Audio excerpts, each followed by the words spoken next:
أعوذ بالله من الشيطان الرجيم بسم الله الرحمن الرحيم ولولا أن كتب الله ولولا اور اگر ایسا نہ ہوتا ان كتب اللہ کہ لکھ دیا اللہ نے علیہم ان لوگوں پر الجلاء جلا وطن ہونا، اگر اللہ نے ان لوگوں پر جلا وطن ہونا نہ لکھ دیا ہوتا لعذبہم فی الدنیا تو ان کو دنیا میں ہی عذاب دیتا، وَلَهُمْ فِي الْآخِرَةِ اور آخرت میں ان کے لیے عذاب النار آگ کا عذاب ہے۔ ذالک یہ وجہ اس کی یہ ہے بِأَنَّهُمْ شَاقُّوا اللَّهَ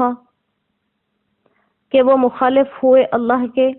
وَرَسُولَهُ اور اللہ کے رسول کے، وَمَن يُشَاقِ اللَّهَ اور جو کوئی مخالف ہو جائے اللہ کے، فَإِنَّ اللَّهَ شَدِيدُ الْعِقَابِ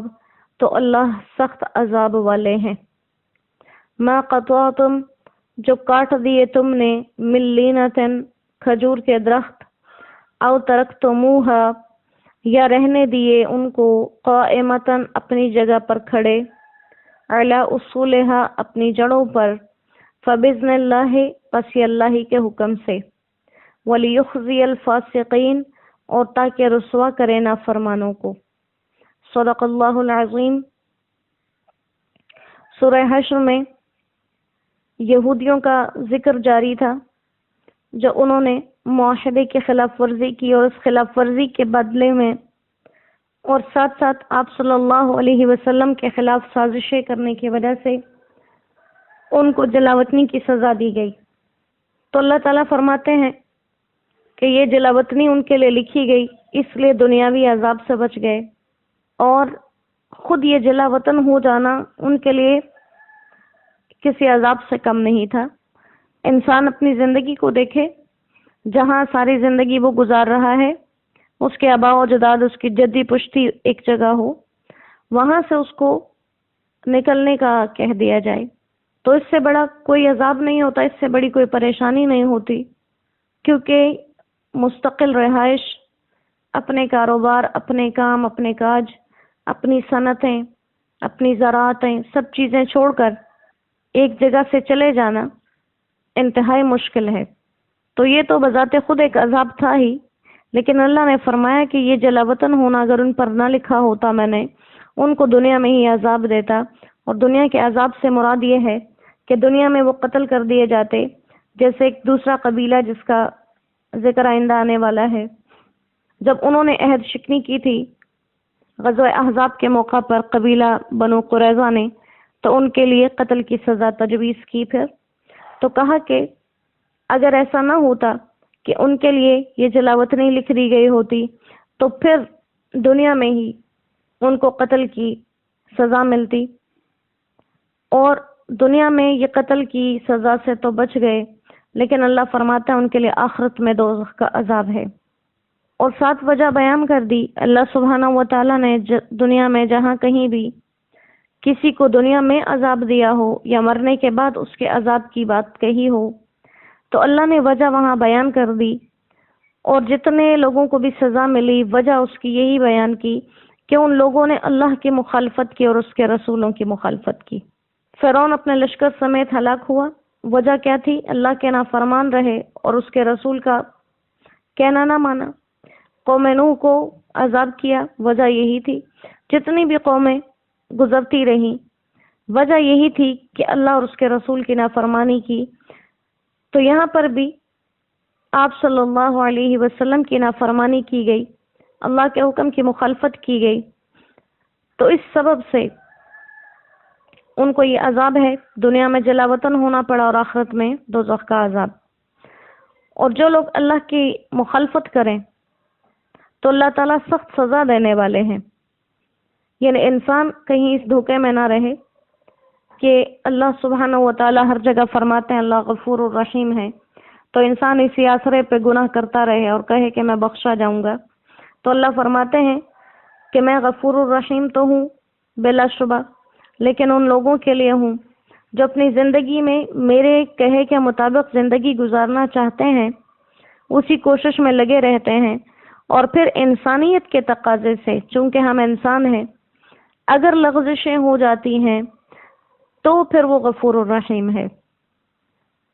اور اس میں کوئی شک نہیں کہ اگر وہ بخشنے پہ آ جائے تو کافروں کو بھی بخش دے، یہودیوں کو بھی بخش دے، غیر مسلموں کو بھی بخش دے، لیکن یہ اس کے اپنے تقاضے ہیں۔ جب ایک انسان کو معلوم ہے کہ اللہ اس کام سے راضی ہے، پھر وہ اس کو نہیں کرتا، تو یہ اللہ تعالیٰ کی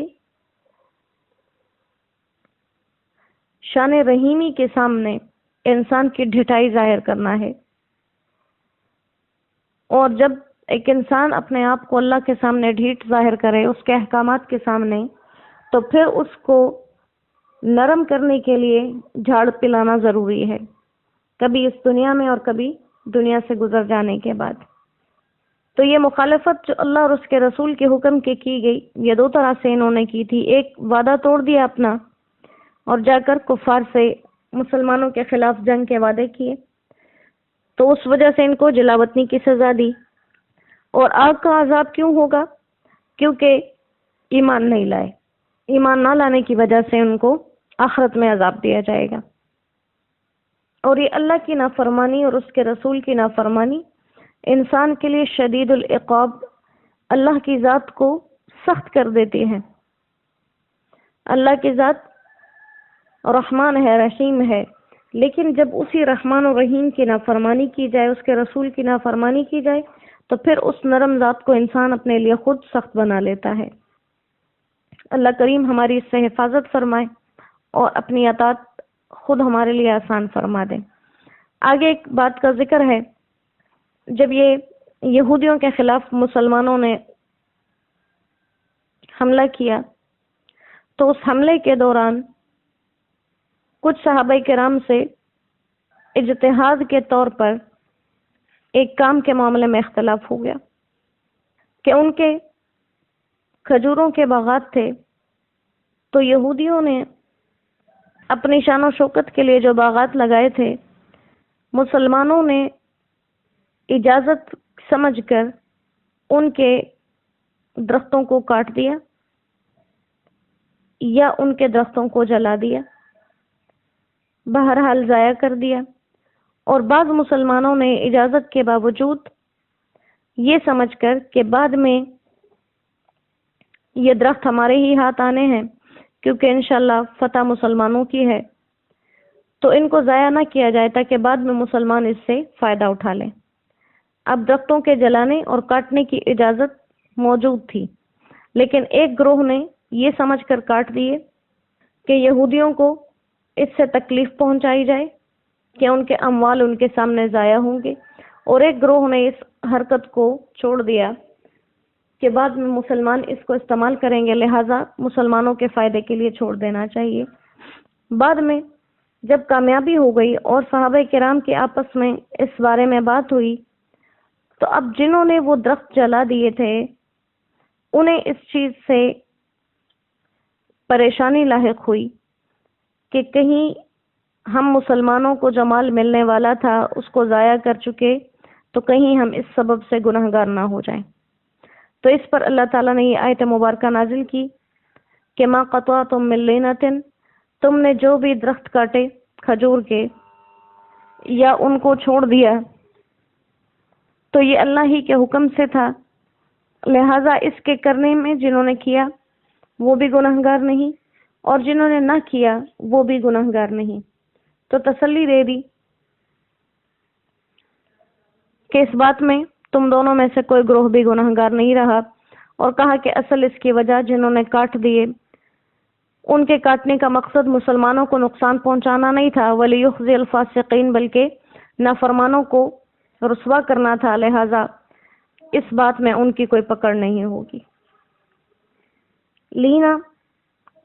اجوا کھجور کے علاوہ باقی کھجوروں کے درختوں کو کہا جاتا ہے، جتنے بھی قسم کی کھجوریں ہیں ان کے درخت کو لینا کہتے ہیں۔ تو لہٰذا یہاں پر جو ایک بات ہو گئی تھی ان سے، بعض لوگوں نے درختوں کو کاٹ کر یا جلا کر ختم کر دیا اور بعض نے ایسا نہیں کیا، تو دونوں فریقین کی تسلی کی گئی کہ ان کو پریشان ہونے کی ضرورت نہیں ہے، دونوں کے مقصد اپنی جگہ پر بالکل صحیح تھے، لہٰذا اس صحیح مقصد کی وجہ سے اللہ سبحانہ و تعالیٰ نے ان کی پکڑ نہیں کی۔ اب یہاں پر کہا کہ جن درختوں کو تم نے کاٹ دیا یا جن کو چھوڑ دیا، دونوں کو اللہ کے حکم کی طرف لگایا کہ فبِإِذْنِ اللہ، وہ اللہ کے حکم سے تھے۔ حالانکہ قرآن کی کسی آیت میں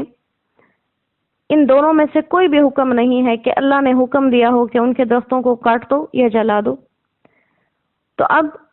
یا تو یہ کام ان لوگوں نے خود اپنے اجتہاد سے کیا، اپنی سوچ سے کیا، یا زیادہ سے زیادہ یہ ہو سکتا ہے کہ انہوں نے آپ صلی اللہ علیہ وسلم سے اجازت لی ہو۔ لیکن یہاں پر اللہ سبحانہ و تعالیٰ نے اس اجازت کو جو آپ صلی اللہ علیہ وسلم نے حدیث مبارکہ کے ذریعے سے دی تھی، اس کو اذن اللہ قرار دے دیا۔ تو گویا یہ واضح کر دیا کہ آپ صلی اللہ علیہ وسلم کو اللہ تعالیٰ نے شریعتی احکامات جاری کرنے کی اجازت دے رکھی ہے، اور جو حکم آپ جاری کرتے ہیں وہ اللہ ہی کے حکم میں داخل ہوتا ہے۔ اگر یہ فعل ناجائز ہوتا تو پھر اللہ تعالیٰ اس کو ذکر کر دیتے کہ یہ کام جائز نہیں ہے، لیکن جب اس کام کی مذمت نہیں ذکر کی گئی تو مطلب یہ ہے کہ اللہ تعالیٰ کو یہ کام، یہ فعل پسند آیا۔ پھر دوسری بات اس سے یہ بھی معلوم ہوئی کہ اگر جن لوگوں میں شرعی معاملات میں اجتہاد کی صلاحیت ہو، اگر وہ کسی ایک مسئلے کے اندر اختلاف کر لیتے ہیں تو دونوں کا مسئلہ صحیح قرار دیا جائے گا، اور اللہ کے نزدیک ان دونوں میں سے کسی کی پکڑ نہیں ہوگی، اور ان میں سے کسی کو بھی یہ نہیں کہا جائے گا کہ اس نے غلط کام کا حکم دیا، کیونکہ ان میں سے کوئی بھی جانب منکر شریعت کے نہیں ہوتے۔ تو یہاں پر اجتہاد کرنے والوں کی وجہ ذکر کی گئی کہ جنہوں نے درختوں کو کاٹا وہ فساد کے لیے نہیں تھا، بلکہ وَلِيُخْزِ الْفَاسِقِينَ، وہ گناہگاروں کو، کافروں کو ذلیل کرنے کے لیے تھا، لہٰذا یہ بھی ثواب کا باعث ہے۔ عام حالات میں بحالت جنگ کافروں کے گھروں کو جلانا یا گرا دینا، درختوں کو اور کھیتوں کو برباد کرنا جائز ہے یا نہیں ہے، اس میں ائمہ کرام کے اختلاف ہیں، لیکن مسلمانوں کو ان چیزوں سے منع کیا گیا تھا۔ آپ صلی اللہ علیہ وسلم جب بھی جہاد کے لیے لشکر روانہ کرتے تو پہلے جو احکامات ان کو بتاتے اور نصائح کرتے، اس میں یہ بات ذکر کرتے کہ ان کے کھیتوں کو نہ جلایا جائے، ان کے گھروں کو نہ گرایا جائے، بوڑھوں کو نہ قتل کیا جائے، عورتوں کو نہ قتل کیا جائے، بچوں کو نہ قتل کیا جائے، صرف وہ لوگ جو جنگ کے قابل ہیں اور تم سے جنگ کر رہے ہیں ان کا قتل و قتال جائز ہے۔ لہٰذا یہاں پر صرف اگر کہیں بغیر ان کے کھیتوں کو اور درختوں کو، باغات کو جلائے، ان پہ غلبہ پانا ممکن نہ ہو یا ان کی شان و شوکت نہ ٹوٹتی ہو تو پھر اس حیثیت سے یہ جائز ہوں گے۔ اللہ تعالیٰ اپنے دین کو سمجھنا اور اس پر عمل کرنا ہمارے لیے آسان فرما دے۔ وما علینا الا البلاغ۔ السلام علیکم ورحمۃ اللہ وبرکاتہ۔